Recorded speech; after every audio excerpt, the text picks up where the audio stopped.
नमस्ते विद्यार्थी मित्रों,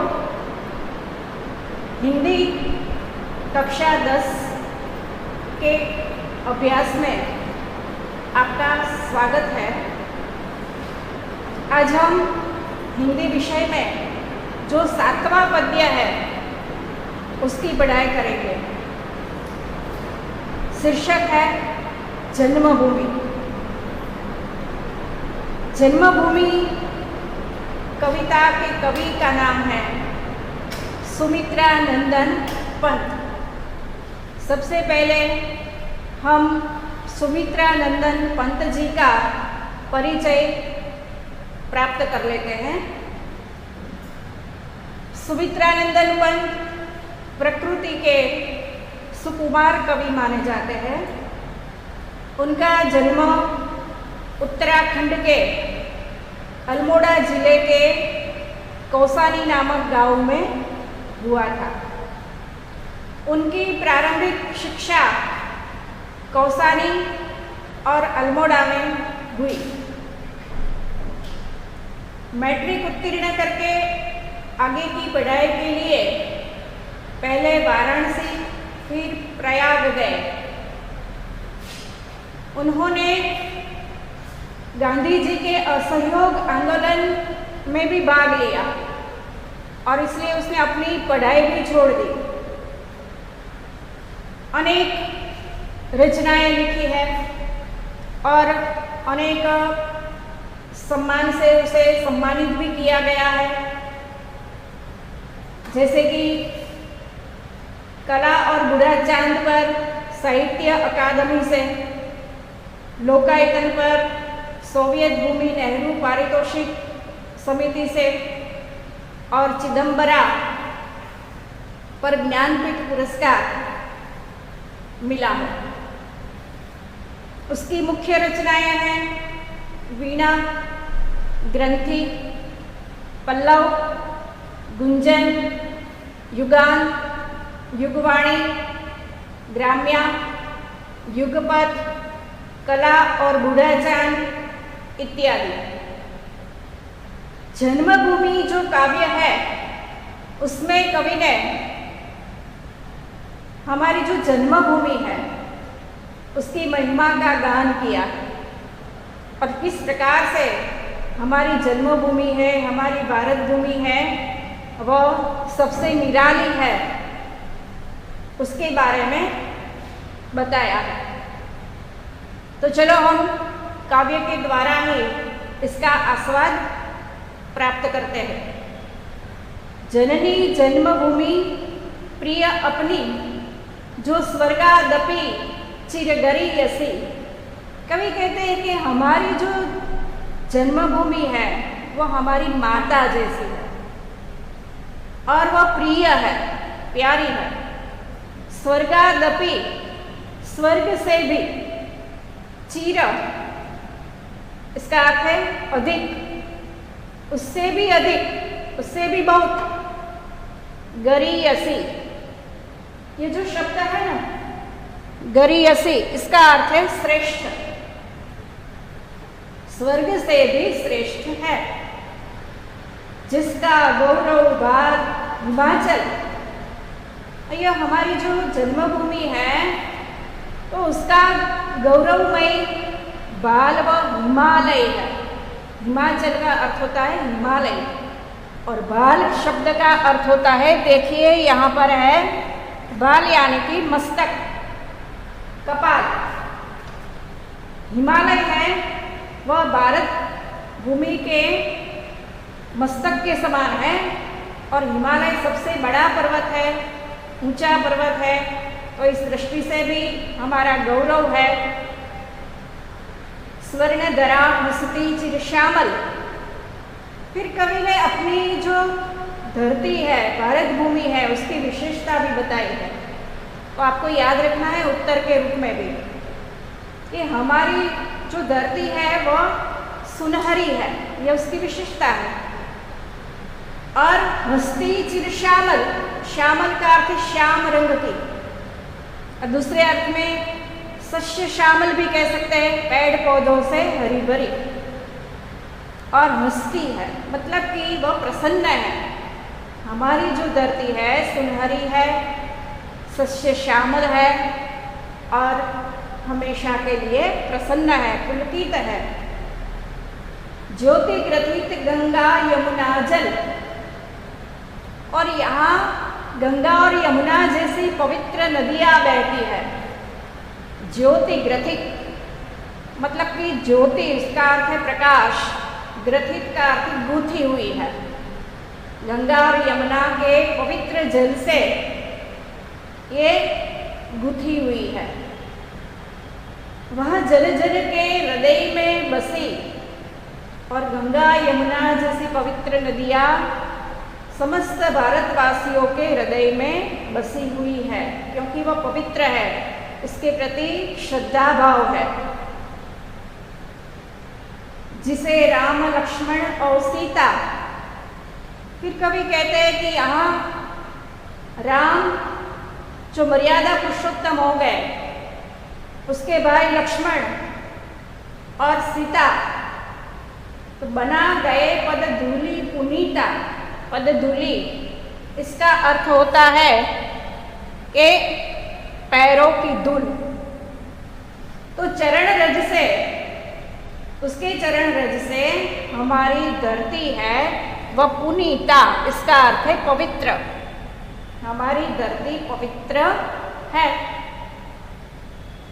जहाँ कृष्ण ने गाई गीता, और यह वही भारत भूमि है जहाँ पर कृष्ण ने गीता का गान किया।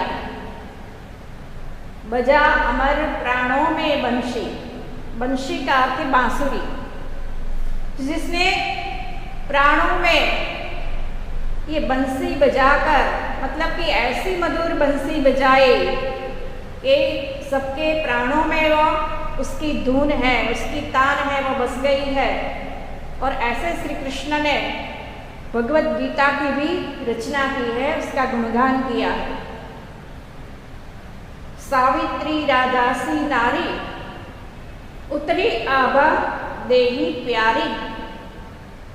हमारे देश में महान नारियां भी हो चुकी है।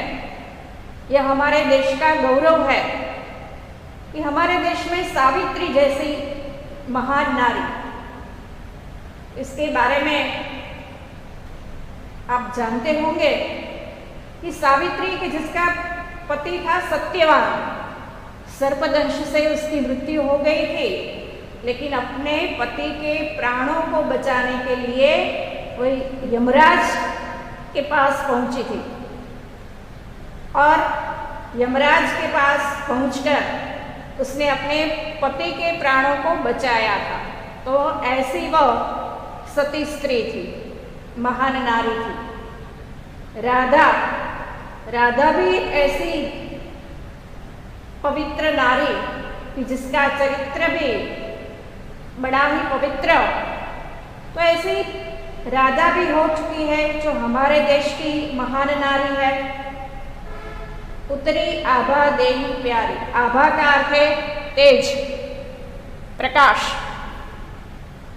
आभा देही मतलब कि जो प्रकाशित देह वाली ऐसी प्यारी महान नारियां हमारे देश में हो चुकी है। शिला बनी तापस सुकुमारी, शिला का अर्थ है पत्थर। यहाँ देखिए, आप देख सकते हैं पत्थर। यहाँ पर अहिल्याबाई की और संकेत है। ये अहिल्याबाई भी हमारे देश की एक ऐसी महान नारी है कि जो सुकुमार, बड़ी ही सुकुमारी थी, तापस कुमारी थी, मतलब कि ये तपस्विनी भी थी। लेकिन उसके पति गौतम ऋषि के शाप से वह पत्थर बन गई थी। जड़ता बनी चेतना सरसी, और जो चेतना थी मतलब कि जो अहिल्याबाई थी, सरसी मतलब एकाएक वह जड़ बन गई, पत्थर बन गई। शांति निकेतन जहां तपोवन, कि हमारे देश में शांति निकेतन जैसा तपोवन है। तपोवन का अर्थ होता है जहां तप किया जाए ऐसा वन, ऐसा पवित्र स्थल है, तपोवन है, हमारे देश में है, जिसका नाम है शांति निकेतन। गुरुदेव रविंद्रनाथ टैगोर ने उसकी स्थापना की थी। ध्यानावस्थित हो ऋषि मुनिगण, तो उसमें अनेक ऋषि और मुनियों ने ध्यान में मग्न होकर तपस्या की थी और चिद नभ में करते थे विचरण। चिद का अर्थ है ज्ञान, ज्ञान, और नभ का अर्थ होता है आकाश, और आकाश रूपी ज्ञान, ज्ञान रूपी आकाश में वे विचरण करते थे। अनेक ऋषि मुनि तपस्या करते थे, ध्यान करते थे।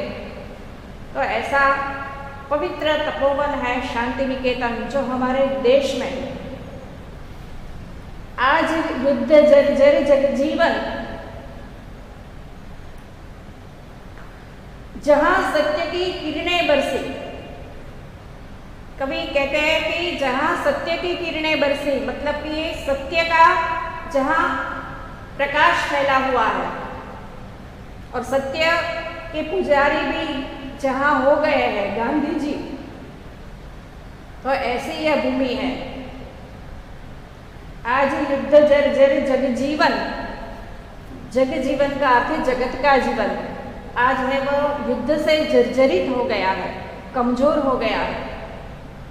लेकिन कवि कहते हैं कि पुनः करेगा मंत्रोच्चारण, कि हमारा देश है कि ऐसे युद्ध के माहौल में फिर से प्रेम, शांति और एकता का मंत्रोच्चारण करेगा और समग्र विश्व को एक नया रास्ता दिखाएगा। प्रेम और बंधुता की ये भावना वो सबके दिलों में वो बिठाएगा।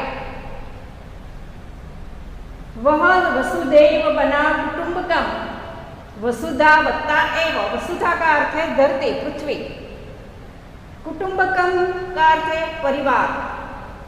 कि हमारा देश ही है कि जो समग्र विश्व है वही हमारा परिवार है, तो ऐसी भावना स्थापित कर सकता है। उसके मुख पर ज्योति नवल से, तो हमारे देश पर, उसके चेहरे पर नई ज्योति है, नया प्रकाश है, क्योंकि वही समग्र विश्व में प्रेम, एकता और बंधुता की स्थापना करवा सकता है। जननी जन्मभूमि प्रिय अपनी, जो स्वर्गादपि चिरगरीयसी।